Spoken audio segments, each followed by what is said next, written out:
반갑습니다. 12월 3일 금요일 아침입니다. 함께 기도하심으로 하나님의 보좌 앞에 나아가겠습니다. 놀라우신 하나님을 찬양합니다. 어제나 오늘이나 영원토록 동일하신 우리 하나님께 감사와 영광을 드립니다. 주 예수 그리스도 안에서 우리를 택하시고 오늘도 하나님의 말씀 앞으로 이끌어 주시니 감사합니다. 주여, 오늘도 주의 역사하심이 우리 삶 가운데 이루어지게 하여 주시옵소서. 세상을 살아가면서 오늘도 주님이 더 크게 보이는 하루가 되게 해주시고 주의 말씀으로 말미암아 힘과 지혜를 얻어서 믿음으로 한 걸음 한 걸음 살아가는 겸손하고 성실한 하루 되게 도와주시옵소서. 예수님의 이름으로 기도하옵나이다. 아멘. 감사해요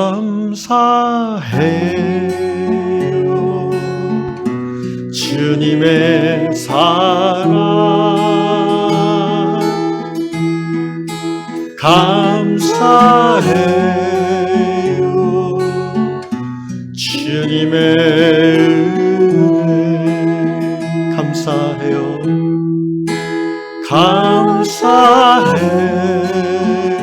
주님의 사랑, 주님의 사랑, 감사해요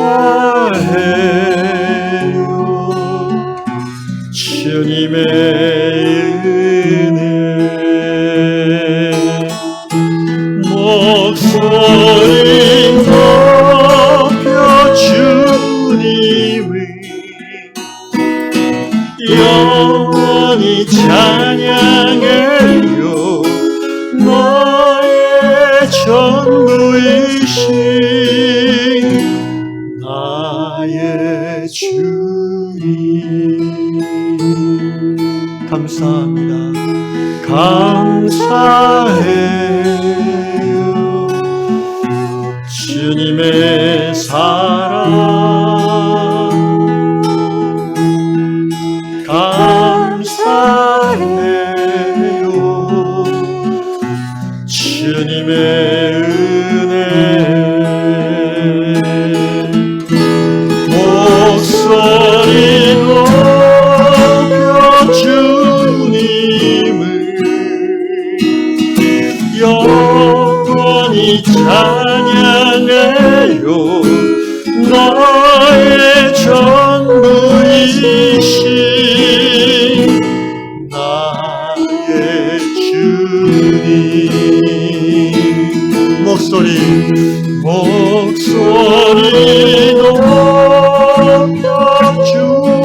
주님을 영원히 찬양해요. 나의 전부이신 나의 주님.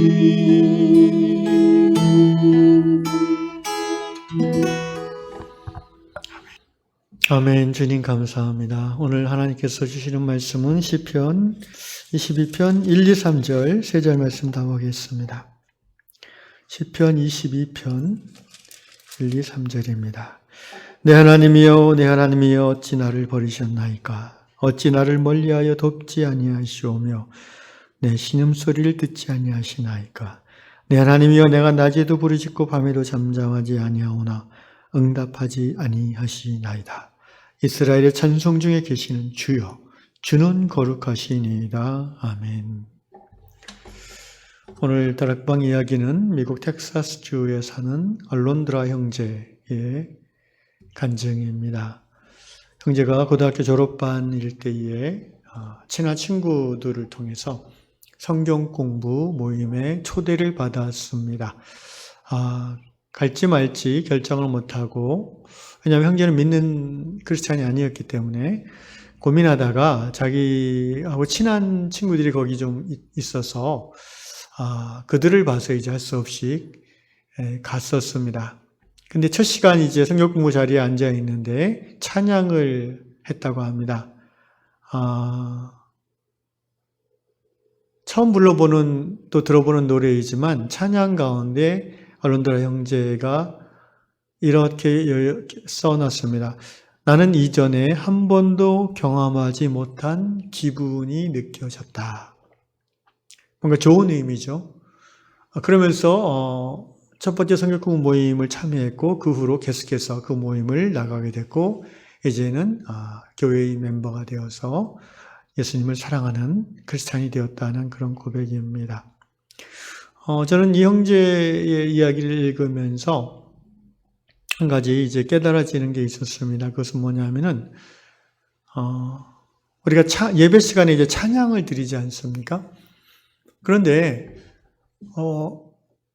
찬양을 이제 우리가 함께 여러 사람이 그 자리에서 이제 하나님께 올려드리죠. 그런데 이제 저는 거기까지 생각을 못했는데 이제 처음 이 생각이 들었는데요.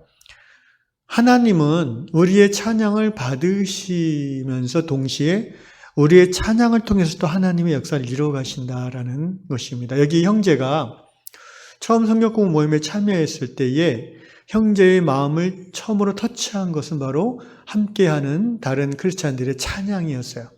처음 이제 그런 자리에 갔으니까 모르는 노래인데 어떻게 따라하기나 했겠습니까? 그냥 눈치 보면서 듣고 있었겠죠. 그런데 듣는 중에 그 가사가 들려오고 그 음악 소리를 통해서 성령께서 알론드라 형제의 마음을 터치하시는 거죠. 그렇습니다.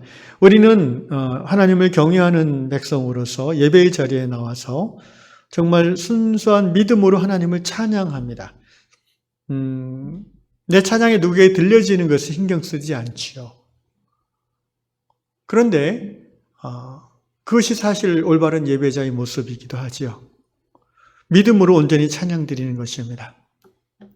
공예배의 자리에서 우리가 믿음으로 찬양을 드리고 하나님은 나의 찬양을 들으시고 나는 점점 찬양 속에서 하나님께 가까이 가고 하나님의 임재를 경험하는 거죠.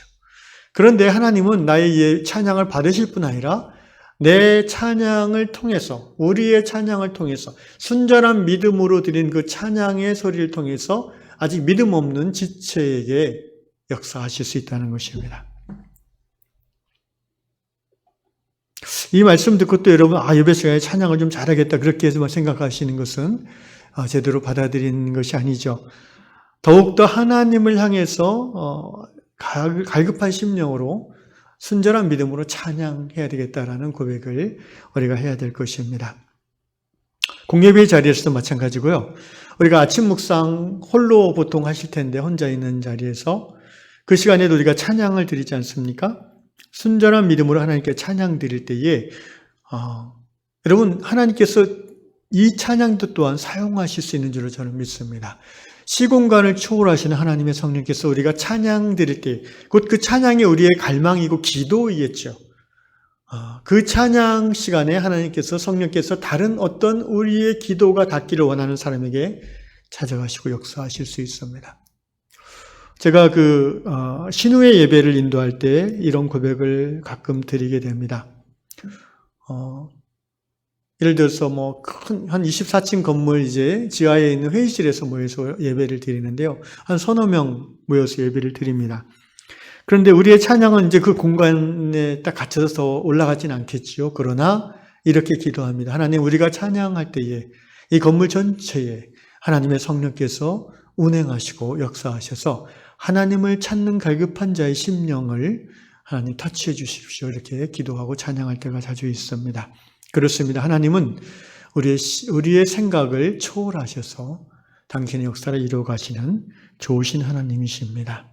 사랑하는 유양 형제 자매 여러분, 오늘 이 본문 말씀에도 이 시편의 기자가 다윗이 이렇게 고백하고 있죠. 힘들고 어려운 상황 속에서 다윗이 하나님 하나님하고 부르짖으면서 마지막으로 이렇게 3절에서 고백합니다. 이스라엘의 찬송 중에 거하시는 주여 주는 거룩하시니이다. 자기는 지금 힘들어 죽겠지만 찬양하는 가운데 다윗 안에 하나님이 어떤 분이신가 다시 깨달아지는 거예요. 이스라엘의 찬양 중에 거하시는 주여 당신은 거룩하시나이다. 여러분, 우리의 찬양 가운데에 하나님이 거하시는 줄로 믿습니다. 그래서 우리의 영혼이 하나님을 뵐 뿐 아니라 우리의 찬양 소리를 통해서 하나님을 알지 못하는 그 안에 있는 한 형제자매들이 성령의 타치를 받고 만져짐을 당하고 하나님 앞에 마음이 열리게 될 것입니다. 또 이 아침에 홀로 찬양할 때에도 하나님이 우리의 찬양을 통해서 그 찬양이 닿기를 원하는 우리의 사랑하는 형제자매에게 찾아가시는 줄로 믿습니다.